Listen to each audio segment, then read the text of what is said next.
This is Made for More Living with Johnny Jennings. Online at madeformorerealty.com. So we're back with Marguerite Crespillo, licensed since 93, over 4,000 houses sold. And she was just sharing some info about what she would do what she does with her buyers when they're purchasing a property. But now let's talk about sellers. Like, as far as the home inspections go, do you think there's an advantage to getting those inspections done up front, or should they let the buyers do it? So it's interesting. It seems to be kind of market to market or area, right? So it seems like historically the Bay Area, down in San Francisco and those areas, have historically always gotten the sellers to do inspections up front. Yep. Here in Northern California, it's not been so common. I'm starting to see over the last few years the advantage to doing some of those inspections up front, because the main reason they did that in the Bay Area was because everything was over asking, multiple offers, right? And they don't want to negotiate repairs in the middle of a contract. So they get it all cleared out of the gate. Mm-hmm. So there's some significant advantages to that, is to know when you're selling, because one of the biggest hurdles that comes up a lot from the seller side is once the buyer gets all their inspections, now they come back and ask for a whole bunch of money in credits or a whole bunch of repairs that the seller wasn't prepared for in the purchase price and in selling their home. So I really do think there's significant advantage to having those inspections done up front. Again, so you as a seller, the more you know what's come up in your house and you know what things are there. And you can get some of those things taken care of maybe that might be deal breakers or might be a problem or might be something that could cause you to get less for your money if it becomes aware or known by the buyer, right? So what do you tell the seller who says, hey, I don't want to spend the money on that. I don't want to spend $1,000 or whatever it is, $1,500 for all these inspections. We'll just have the buyer pay for it and deal with it then. What I would say is be prepared for the fact that the buyer is likely going to come back and ask for potentially several $1,000s in inspections or information as a result of the inspections that they do. Would you rather find that out later, or would you rather know that ahead of time? Mm-hmm. Because if you know it ahead of time, you can negotiate that as part of your initial negotiating, or you can get those things taken care of. Maybe your uncle is an electrician and he can take care of all the electrical items so that you're not having to come up with $2,000, $3,000, $4,000, $5,000 in the middle of a transaction. Because the hard part is when you first sell your home, you have an idea of how much money you're going to get. Mm-hmm. And they've already spent it. Yep. They've already gone and bought another house. Yep. They've already gone and paid off their bills. They've bought a new car. Whatever they've done with it, they've done with it. But now here we are halfway in the middle of the transaction, and you're getting sideswiped with this cost and expense. I mean, this happened recently on a transaction where they did get the home inspection done, but they didn't want to get all the other inspections done. There was a pool inspection, a solar, a bunch of stuff. The buyers in the middle of the deal came back and asked for $80,000 in repairs. Oh my gosh, 80 grand. Am I familiar with this house? Okay. Yeah. And so the seller was flaming mad, right? Extremely pissed. And I get it. I understand. Because they're saying my house is perfect. There's not $80,000. There's not $80,000 worth of work. I said, I totally get that. I said, so let's go back and review. When we originally met, we talked about doing a home inspection, plus we talked about doing some additional things. We opted only to do the home inspection. We didn't opt to do all the other inspections. And now this gal's coming back with that. So we were able to negotiate it, and it worked out and made sense. But and it's all relative into what you're expecting. If you know that these things are going to need to be done on your home, do you want to take care of that up front, or do you want to leave it for the buyer? Yeah. We're in a different market right now. We're not in the market that we were 2 years ago, where we were getting, multiple offers and you could pretty much call and, write your own ticket. Mm-hmm. Buyers have a lot more choices right now. And I saw of the 4 transactions that I closed in November, all of them had buyer requested additional repairs and credits. And the sellers took them. They didn't negotiate, or they negotiated, yes. Okay. but every single one of them had them. Like none of them were able to say, no, we're doing nothing, buy it or no. That didn't work out. They were going to walk. Especially if they're health or safety. Like if buyer 1 wants health or safety things handled, buyer 2 is going to want the same issues resolved or credit. Well, the truth is if you get all these inspections done on your home and the buyer walks, you still have to disclose those to the next buyer. Yep. So you're going to have to resolve them one way or another, right? Correct. And ideally, buyers want homes that are done and fixed and taken care of. They don't want to walk into a hot mess, and they don't want to walk into the unknowns. Mm-hmm. That's the biggest thing. It's not the knowns, it's the unknowns. It's, it looks like there's a leak in the shower, and then you find out the entire shower has to be ripped out, right? And all the tile redone, and now you have a $10,000 or $15,000 expense versus a few $100 fix. And it's a 2-bedroom or bathroom house, and now everybody's sharing one bathroom while the one it's a huge mess. It could have been avoided. Yeah, and it's expensive to get work done right now. It's hard to get contractors out there. Like I wouldn't want to deal with any of that right now in the current environment. And buyers just don't want to deal with it. And a lot of buyers that are buying homes right now, it's taking everything they have to buy the home. Yes. So they don't have a whole lot of extra resources to do all these necessary improvements. It's one thing if it just needs, carpet and paint or floor, some cosmetic stuff. It's another thing if it's like things you got to like rip out tile and redo plumbing and redo electrical and, Yeah, and what you were saying too, though, is that buyers have more options now. So, they do. So if you're not willing to make those repairs, then there might be a seller who is. And so as we look into 2026, what are you telling your buyers? Like, what are some things they should absolutely not do heading into this if they're looking to buy? Well, I think that buyers right now are getting a little bit too stressed out about rates and all these different things. And the bottom line is, rarely do you ever lose in real estate unless life forces you to sell. Okay? So I would encourage people to buy. Like when I bought my first home at $83,000, I thought it was so expensive we could barely afford it. And then when we moved into our next home that we live in now, and I remember getting cardboard boxes and putting them in the corner and covering them with tablecloths because I couldn't afford furniture. So get into something that you're comfortable with and you can afford. The only way you'll lose is if life forces you to sell. Death, divorce, job loss, things like that. Mm-hmm. Otherwise, if the market goes down, you ride it out until, as long as you're comfortable with the payment. So I would encourage people to still get out there and buy something that you're comfortable with, that you can afford. Is it going to be your dream house? No, but none of us started there. My first little house was 900 square feet, and wow. It was a disaster zone. I remember, doing all this little stuff to paint. Now I live in the home that I love, but I also lived there for 28 years before I could afford to remodel it, Mm-hmm. So get something. You get a place to start, knowing that the average homeowner lives in their home 5 to 7 years. Okay. And that might be stretching out a little bit more now. Maybe you'll live there a little longer, but get into something, because I guarantee you rents are going to continue to rise. Yep. Prices. And you can't control the rent, but you can control your mortgage payment, right? And people get caught up on the interest rates. I bought my first house at 10%. I was happy to get it. And you can always pay extra. Go online and go to a little amortization calculator and say, if I pay an extra $100 a month, how can I reduce my interest rate on my home? You're not going to reduce the actual rate, but you're going to reduce the amount of interest you pay on your home. Correct. So, you know what? Get into something. Get into something that you're comfortable with. We've been hearing nonstop every single year since I began in real estate, the market's going to crash next year. The market's going to crash next year. The market's going to crash next year. Eventually they're right, but very rarely. They really haven't even been right yet. Really? I think all the people who said that they knew the market was going to crash in 2008, they're lying. They didn't know. 2020 hindsight, they're telling the truth. Oh, yeah, I knew it was going to crash. Well, you know now after the fact, but you didn't know ahead of time, right? So even if the market crashes, as long as the payment is comfortable for you, you're going to have a place to live. As long as you can continue to make the mortgage payment. You'll only lose if you have to sell it. Yeah. It's the only time you lose.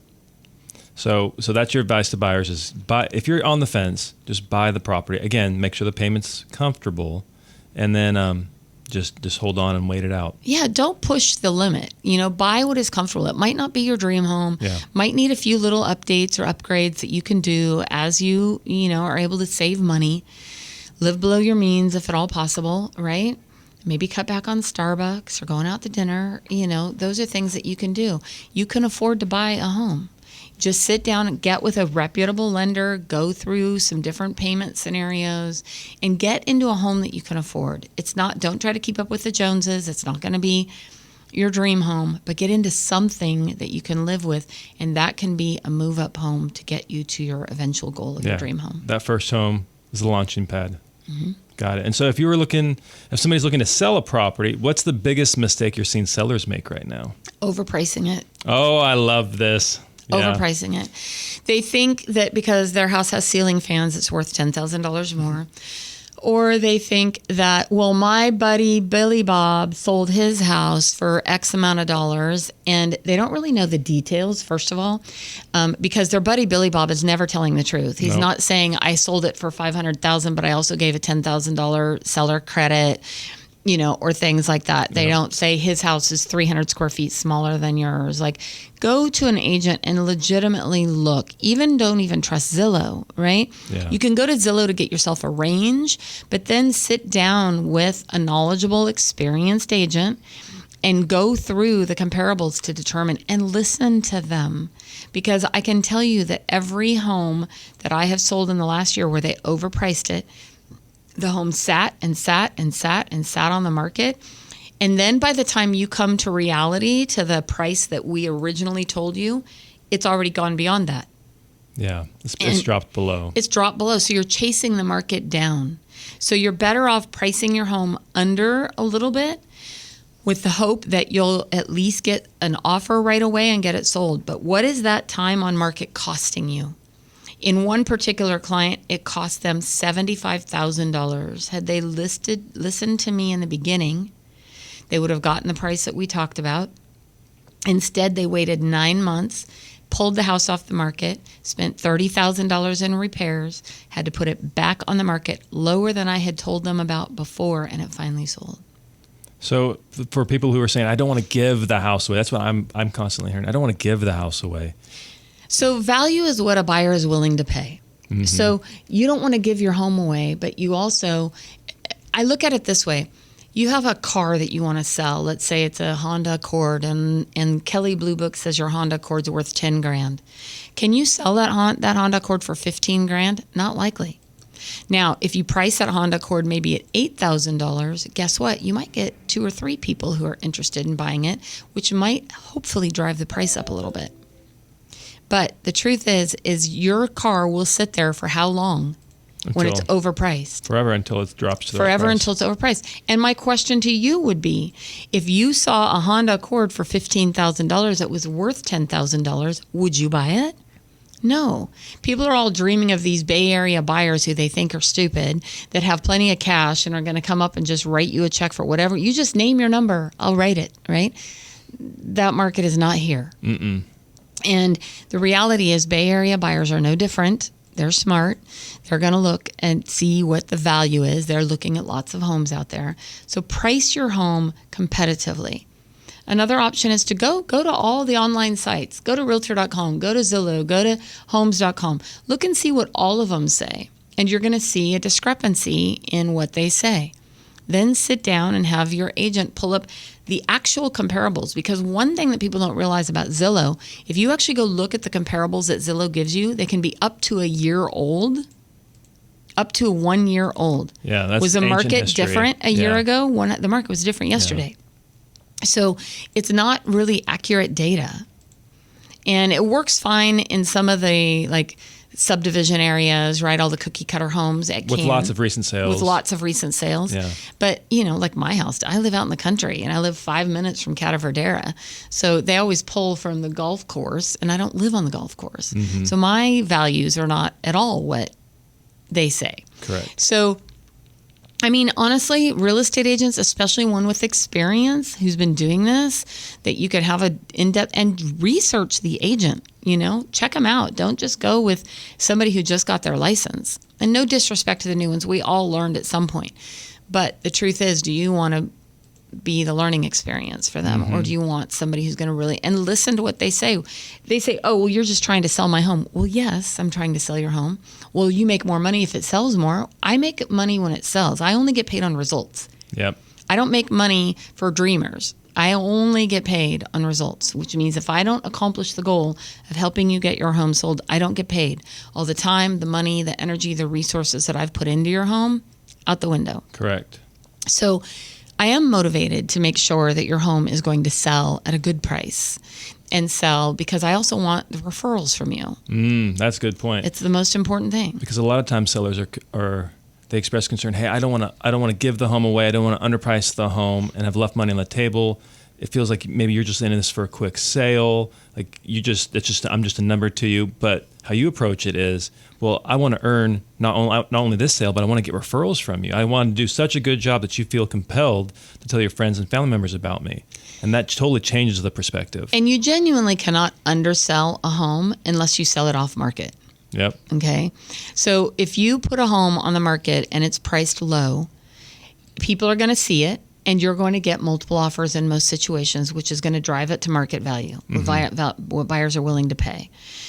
The only time that really works is if it's sold off market. Like if an agent comes to you and says, oh, I have a buddy, Bob, he says he'll pay cash for it. And, you're not going to get the total amount, but, it's a quick sale. And we get in that situation. Yeah, I think you're leaving money on the table.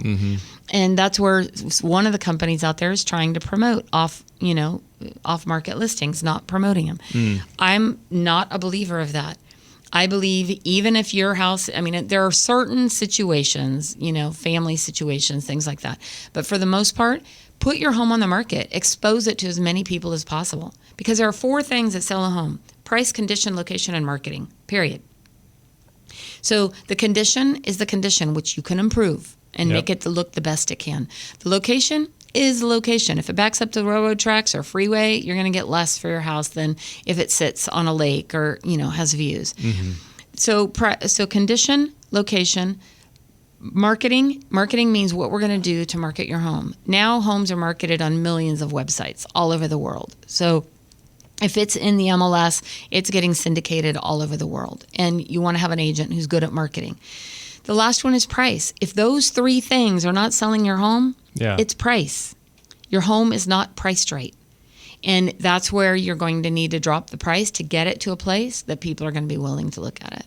I think, is it Pat Hyben? Is that an old name, coach? So I learned from him years ago. He's like, pricing condition. So either we improve the condition or we adjust the price. So you can do these things, remodel the kitchen, the bathrooms, put in a pool. There's certain things that you can do to change the value. So you can either improve the condition or you can adjust the price. Which would you prefer to do? Because when price and condition align, that's when the home sells. Right. And I love that. And the sad thing is that so many, I think this is funny. So you get a buyer, they go into the house and they have this list of all the things they want to do to fix the home up, right? And ironically, they do none of them until right before they sell the home. Yes. And then they do all this stuff that they'd been dreaming about. I'm like, you never even got to enjoy all that money that you're doing, right?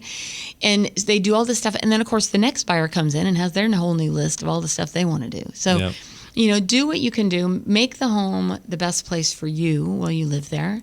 And then listen to the agents that are giving you the advice and the counsel of what is the best way to get that home sold reasonably. Yeah, I had a gentleman call me. This is happening. This has probably happened to you so much over your career, Marguerite. So I'm curious to hear how you kind of handle it. But I'm getting more and more people calling me saying, hey, I heard you on the radio. I saw the billboard. So-and-so recommended I contact you. I'm listed with an agent, but the house isn't selling. And so what I tend to do in those conversations is I say, okay, let me look at the listing. I look it up. And I'm like, oh my gosh, your agent did this right, they did this right, they did this right. They're doing a great job. It looks like I'm thinking to myself, I'm just going to help this agent out. You need to adjust the price. Yeah, that's what they keep telling me. And so if you've hired this person, you should trust them. It blows my mind that you're going to hire this person to be your guide for whatever reason, whether it's because it's a family member, whether you saw their Google reviews, whether they've sold a lot of homes in your neighborhood. You've hired this person, but you're not going to trust them. What's the point in hiring them? Well, and it's interesting because I do see that a lot. And, a big part of it is the upfront conversation as agents we need to be having with them. And we need to have exactly that conversation. Look, I'm here to help you accomplish your goal. I can only help you if you're willing to accept my help and my advice, right? Otherwise, we're wasting everybody's time. And it doesn't make a whole lot of sense to put it out there. We can even test the market, and guess what's going to happen? Your house is going to sit on the market for 30, 60, 90 days with nobody showing it, no one even coming through. And they're like, well, you can hold the house open. Sure, I can hold the house open all week, every week. And who's going to come through? Your nosy neighbors first, right? Are all going to come through. And then nobody's going to come through.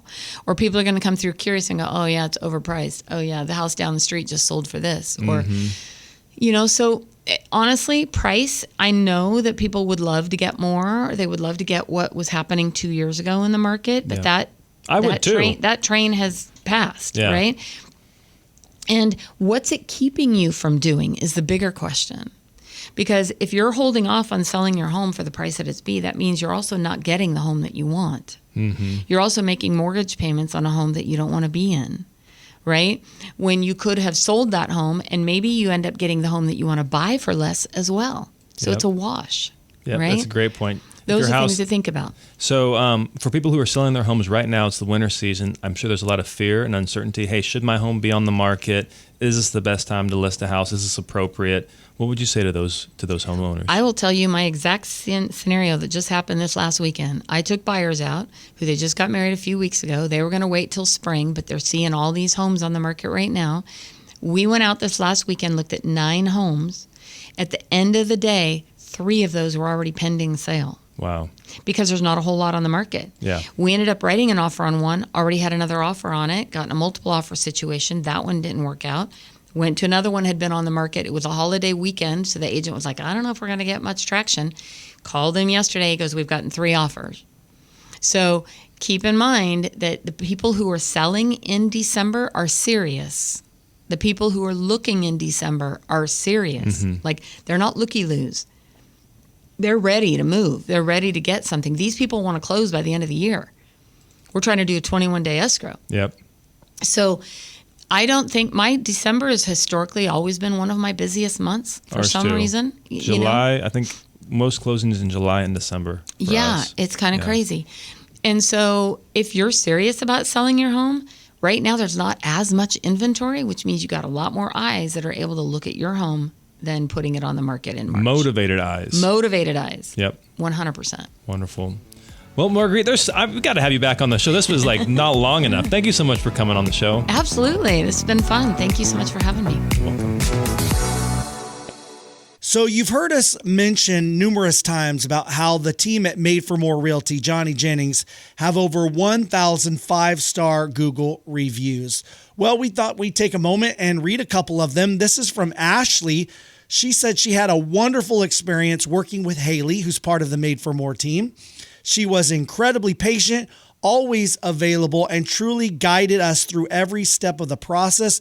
Even when unexpected issues came up, her professionalism and care made what could have been a stressful experience feel smooth and supported. We're so grateful for her help and couldn't recommend her more highly. Again, that was Ashley talking about Haley, who's part of the team at Made for More Realty. This one's from Jake. Working with Johnny Jennings was nothing but a great experience. Johnny is a professional who places an emphasis on educating clients on all aspects of the process of purchasing a home. I'd highly recommend working with him, and I'd also encourage following him on social media just for the sake of learning. Again, that was from Jake, just one of the many 5-star Google reviews that you can go check out yourself. Just Google Johnny Jennings with Made for More Realty. This one's from Paul. He says about Johnny Jennings and the team at Made for More Realty, he's very knowledgeable and patient with all of my questions. Overall, I had a pleasant experience working with him and would recommend him to other people. That, again, is just some of the over 1,000 5-star Google reviews,